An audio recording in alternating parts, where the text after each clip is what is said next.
नमस्कार, आदाब, सत श्री अकाल, जय भीम, जोहार। मेरा नाम है नवीन कुमार। उत्तर प्रदेश में बीजेपी ने पूर्वांचल एक्सप्रेसवे के उद्घाटन से चुनाव को नई उड़ान देने की कोशिश की है। यह संसार की पहली सड़क है जिसका उद्घाटन गाड़ी को हरी झंडी दिखाकर नहीं, हवाई जहाज उतार कर किया गया है। इस उद्घाटन कार्यक्रम के लिए 341 किलोमीटर लंबे एक्सप्रेसवे पर वायुसेना ने हरक्यूलस विमान उतार दिया। इसके बाद मोदी जी को प्रसन्न करने के लिए उनके सामने लहराता हुआ मिराज उतारा गया। सुखोई ने भी अपने जलवे और करतब दिखाए। इसके लिए अलग से 3.25 किलोमीटर लंबी हवाई पट्टी तैयार की गई थी। 6 लेन का यह एक्सप्रेसवे 9 जिलों से गुजरता हुआ लखनऊ और गाजीपुर जिले को जोड़ेगा। लेकिन एक्सप्रेसवे का इतिहास बहुत दारुण है। जो भी एक्सप्रेसवे बनाता है उसके हाथ से सत्ता निकल जाती है। मोदी जी ने खुलेआम कहा कि एक्सप्रेसवे रिकॉर्ड 19 महीने में बनकर तैयार हुआ और सीएम योगी केवल योगी नहीं, कर्मयोगी है। लेकिन पूर्व मुख्यमंत्री अखिलेश यादव ने दावा किया कि यह तो हमारा काम है, जिसके क्रेडिट से उन्हें बेदखल कर दिया गया। इसके बारे में विस्तार से आगे बताएंगे, क्योंकि अगर ऐसा है तो कम से कम 6 साल तो हो गए इसके बनते हुए। खैर, बीजेपी को उम्मीद है कि इससे अगले विधानसभा चुनाव में पूर्वांचली वोटरों को साधने में बड़ी मदद मिलेगी। लोग लट्टू हो जाएंगे उनके काम पर। लेकिन क्या वाकई जनता एक्सप्रेसवे बनाने वालों को विकास का चबूतरा मानती भी है? क्योंकि एक्सप्रेसवे का सपना कोई योगी जी या मोदी जी का नहीं था, वो नजर मायावती के पास थी। लेकिन आज उनका जिक्र कहीं नहीं है।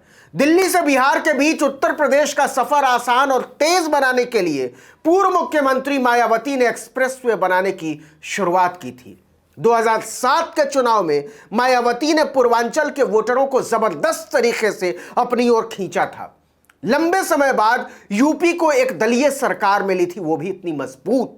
इससे उत्साहित होकर मायावती ने अपने सपने को आकार देने का फैसला किया। नोएडा से आगरा तक यमुना एक्सप्रेसवे का निर्माण कराया। पूरी सड़क उन्होंने बनवाई, लेकिन वो इसका उद्घाटन नहीं कर सकी। 2012 का विधानसभा चुनाव बीएसपी बुरी तरह हारी। बीजेपी तो कहीं थी ही नहीं उस चुनाव में। आपको अजीब लग सकता है, अखिलेश यादव पूर्वांचल एक्सप्रेसवे का उद्घाटन योगी मोदी के हाथों होता देखकर बहुत दुखी है कि उन्हें न पूछा गया न उनका जिक्र किया गया।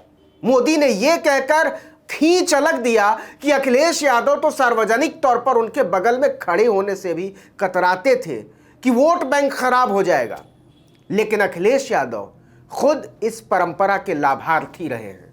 2012 में सरकार बनाने वाले अखिलेश यादव ने मायावती के बनाए यमुना एक्सप्रेसवे का उद्घाटन किया था और तब उन्होंने मायावती को भी नहीं पूछा था। इसके बाद क्या हुआ? अखिलेश यादव ने भी यूपी के एक छोर से दूसरे छोर तक एक्सप्रेसवे का जाल बिछाने के मायावती के विजन पर काम बढ़ाया। उन्होंने यमुना एक्सप्रेसवे को आगे बढ़ाने का फैसला किया। आगरा से लखनऊ तक का एक नया एक्सप्रेसवे बनाने का प्रोजेक्ट शुरू हुआ। हालांकि वो मायावती के मुकाबले तकदीर वाले थे, या कहिए दूरदर्शी थे।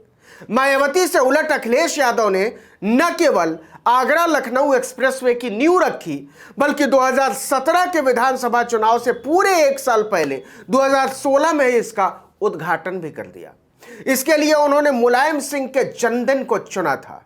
चुनाव में इस एक्सप्रेसवे पर फर्राटे से गाड़ियां दौड़ती चली जा रही थी, लेकिन बावजूद इसके उनके लिए भी चुनावी नतीजा मायावती की ही तरह रहा।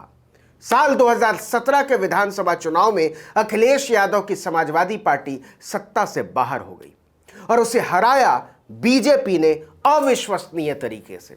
2017 के विधानसभा चुनाव में बम्पर जीत हासिल करके उत्तर प्रदेश की सरकार में आई बीजेपी ने एक्सप्रेसवे निर्माण का काम जारी रखा। उसने लखनऊ से बिहार की सीमा गाजीपुर तक एक्सप्रेसवे को बढ़ाया।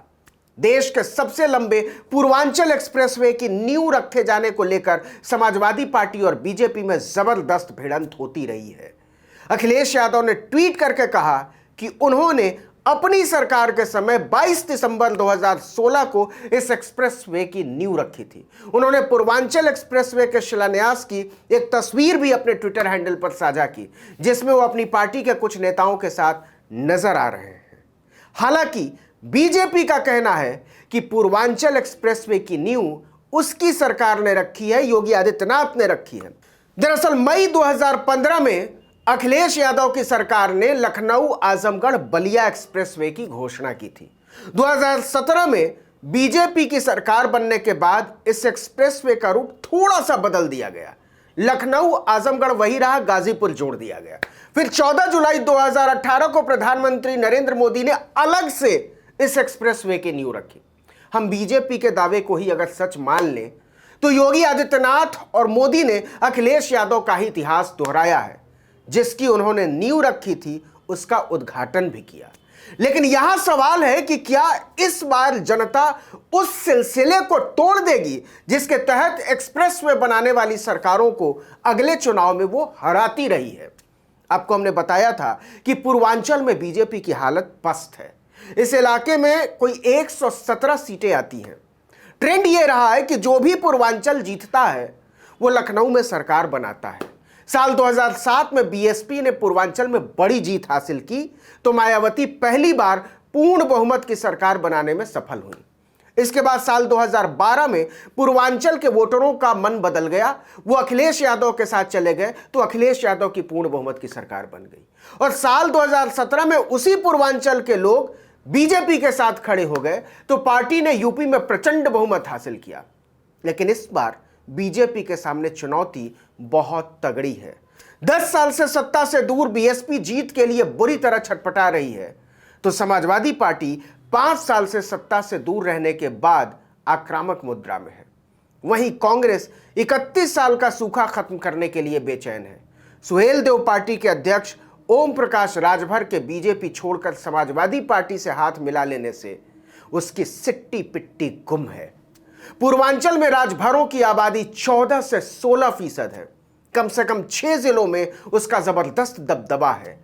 अनुप्रिया पटेल से उनकी मां कृष्णा पटेल के अलग हो जाने से पटेल वोट में भी टूट तय है। निषाद अलग नाराज चल रहे हैं, इसलिए बीजेपी ने हाईवे का जहाज उड़ाया है। जाहिर सी बात है योगी मोदी ने इस पूर्वांचल एक्सप्रेसवे से बड़ी उम्मीदें लगा रखी हैं। लेकिन क्या इससे बात बन जाएगी? पिछले विधानसभा चुनाव में जिस जातीय समीकरण के दम पर बीजेपी ने यूपी में कमाल रच दिया था वो समीकरण बुरी तरीके से अब बिखर चुका है। अगर उसने फौरन इसे नहीं थामा तो सुल्तानपुर से उड़ा विमान सत्ता के रनवे से फिसल भी सकता है। इस वीडियो में इतना ही, लेकिन अगर आपने आर्टिकल 19 इंडिया को अब तक सब्सक्राइब नहीं किया है तो फौरन कर लीजिए। बेल आइकॉन दबाइए, घंटी जैसी आकृति, लाइक कीजिए और कमेंट करके बताइए हमारा वीडियो आपको कैसा लगा। अगर यूट्यूब पर देख रहे हैं तो सब्सक्राइब और अगर फेसबुक पर देख रहे हैं तो पेज पर जाइए, लाइक और फॉलो। नमस्कार।